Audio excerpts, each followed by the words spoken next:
Família juntos, filhos. A primeira coisa que eu quero fazer quando acaba o jogo é realmente mandar mensagem para eles, né, receber um elogio, uma crítica às vezes que vem de família é muito importante também. Quarta-feira é em casa, a vantagem é confortável. A família Palmeiras estará lá, com as energias recarregadas. O jogo de volta é quarta às 9h45, ao vivo na Globo. E o Santos entrou em campo ontem, não saiu do zero. Eles começaram com tanta vontade que parecia o início de um jogaço. Léo Cittadini nem virou o pescoço para deixar o Gabriel na cara do gol. Batida, defendeu o goleiro Rodrigo, na trave! Foi um lance tão raro na partida que a gente precisa valorizar. Primeiro, porque o Gabigol estava impedido. Segundo, porque o Thiago Cardoso fez uma defesaça.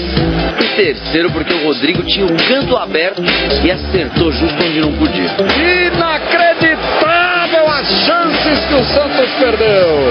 Logo depois, olha a higiene do Jones nessa finta. Tirou 2 de uma vez e terminou com o chute bloqueado. A batida, a bola desviou e vai embora. E como é jogo do Santos, tem que ter uma boa defesa do Vanderlei. A desse domingo foi nessa bola do Danielzinho. Tudo isso com menos de 15 minutos. Mas se teve torcedor que chegou atrasado, perdeu a parte relevante. Muitos erros de passes, jogadores isolados sem receber bola e chutes sem direção como esse do Rodrigo. Bateu, rebateu, voltou, opa! A explicação para um jogo tão estudado veio na resposta do Gabigol. A gente quis segurar um pouquinho mesmo, marcar no meio de campo, para tentar achar alguma bola ali no contra-ataque.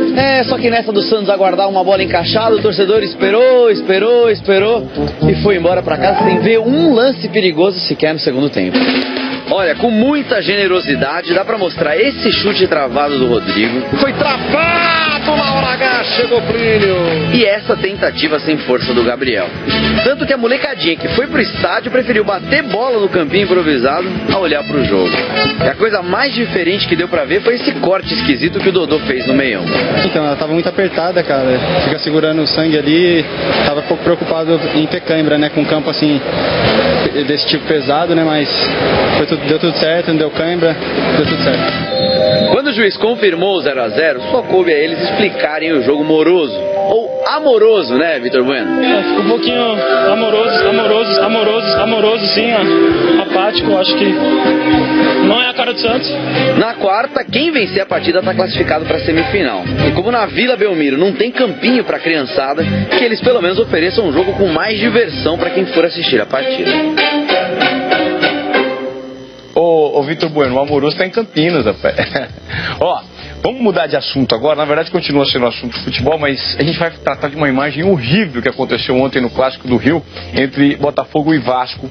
O Rildo entrou de sola no João Paulo e o volante quebrou a perna em 2 lugares. O João Paulo passou por uma cirurgia de 1h30, olha que imagem fez, gente, ontem à noite, para reconstruir os ossos que foram fraturados. Deve ter alta amanhã e em 3 semanas ele começa a fisioterapia. O Rildo foi punido apenas com cartão amarelo por conta desse lance, mas só para você ver como que é o futebol, né? O Rildo que deu essa entrada, ele numa outra jogada sofreu uma luxação no ombro, também precisou ser atendido no hospital e vai ficar pelo menos 1 mês afastado. Vamos falar de seleção brasileira aqui no Globo Esporte, porque o time, a CBF, confirmou mais 2 jogos contra a Croácia no dia 3 de junho e contra a Áustria no dia 10 de junho, ou seja, além de Rússia e Alemanha, terão mais 2 amistosos e o Mauro Naves traz informações da seleção pra gente.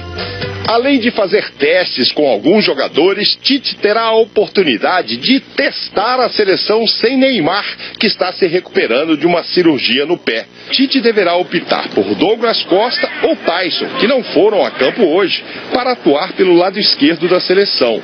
Mas no primeiro trabalho em Moscou ainda não houve nenhuma dica.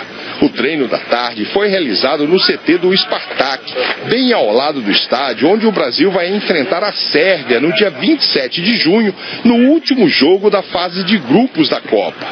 O trabalho foi feito só numa parte do único campo que, nesta época do ano, está aquecido o suficiente para ser utilizado. Os outros estão completamente cobertos de neve. Então você conferiu aí o primeiro treino do Brasil para enfrentar o amistoso contra a Rússia, lá na Rússia. A gente vai para o intervalo agora aqui no Globo Esporte, é rapidinho. Na volta, a história completa do jogo do Corinthians. O time foi surpreendido no lugar que considera ser a sua casa, o Pacaembu. É já já.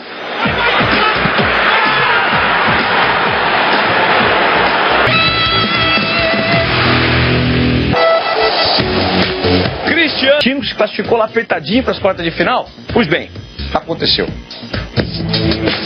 Será que esse estádio continua sendo a casa do Corinthians? Será? Se algum corintiano imaginou que ontem se sentiria em casa, ele certamente jamais havia ouvido falar de um cara chamado Ítalo. Sonho que eu também estou realizando, né? Jogar aqui contra uma equipe como a do Corinthians. E isso para mim é muito importante, para minha carreira, para o meu futuro. E espero sempre almejar coisas maiores. O jovem que chegou ao Bragantino no início desse ano só ficou conhecido pelo time paulista por conta desse lance no ano passado. A carretilha foi pelo Paraná Clube e garantiu um selo de ousadia ao currículo do rapaz. Mas ontem Ítalo começou no banco e só entrou no jogo no segundo tempo porque o Léo Jaime se machucou. Entrou para a infelicidade do Corinthians. Mas vamos ao início da partida. Ontem, uma das melhores defesas do futebol brasileiro foi surpreendida por um time que se classificou na Bacia das Almas para as quartas de final. Bola para a área, o Bragantino tenta chegar, em posição legal, ele mete pro gol! Gol! Matheus Peixoto! Gol do Bragantino! No primeiro momento todo mundo pensou, que erro grotesco do juiz, o Matheus Peixoto está impedido, gente. Mas a imagem não mostra que Cleison dava condição. Um lance atípico ali, eu saí para bloquear o cruzamento, acabei caindo. E a hora que fui sair não deu tempo, acabei dando condição pro gol. A sensação de quem estava no Pacaembu era, o Corinthians vai virar, claro que vai. Sheik. Uma boa bola do Cleison na meia pro Michael. Emerson pode bater de primeira, pega o goleiro. Maicon. O Corinthians agora dá uma esquentada. Uma hora ela entraria. E no segundo tempo, entrou com Balbuena. Tentou o Rodriguinho, a bola tá viva. O toque de cabeça de Balbuena! Pro gol!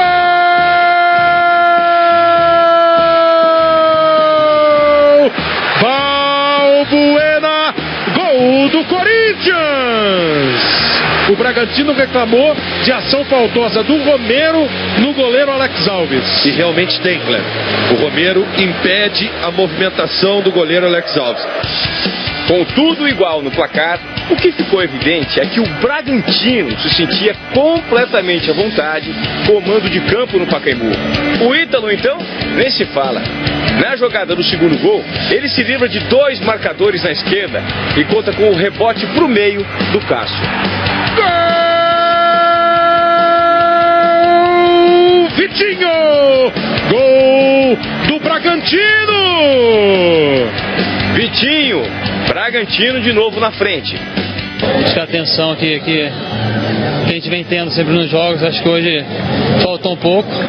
Quando a atenção falta, é a defesa quem sofre. Rápido como uma flecha, Ítalo aproveita outro rebote do Cássio na cabeçada de Fabiano. Gol!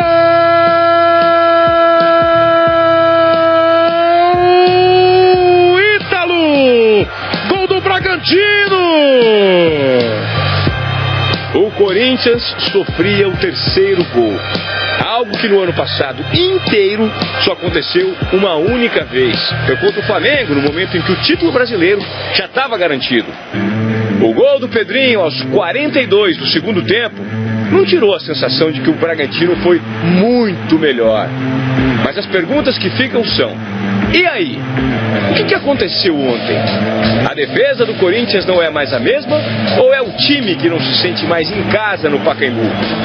Até quinta-feira, Carille terá de encontrar uma resposta.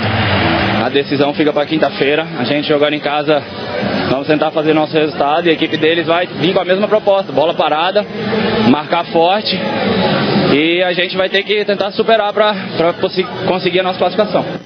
Vai tentar superar em casa, né? Na outra casa, essa oficial na Arena Corinthians, na quinta-feira, o jogo às 8 horas da noite, Corinthians precisa reverter esse placar. 1-0 leva a decisão para os pênaltis e com mais de 2 gols o Corinthians passa direto para a semifinal. Terminou o Globo Esporte, amanhã tamo junto. Beijo.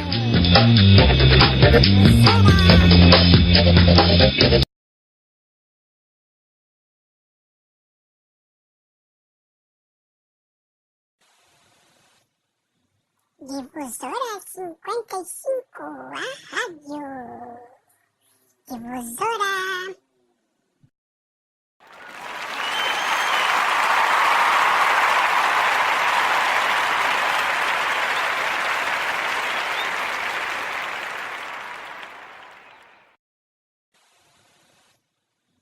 Difusora 55, a rádio.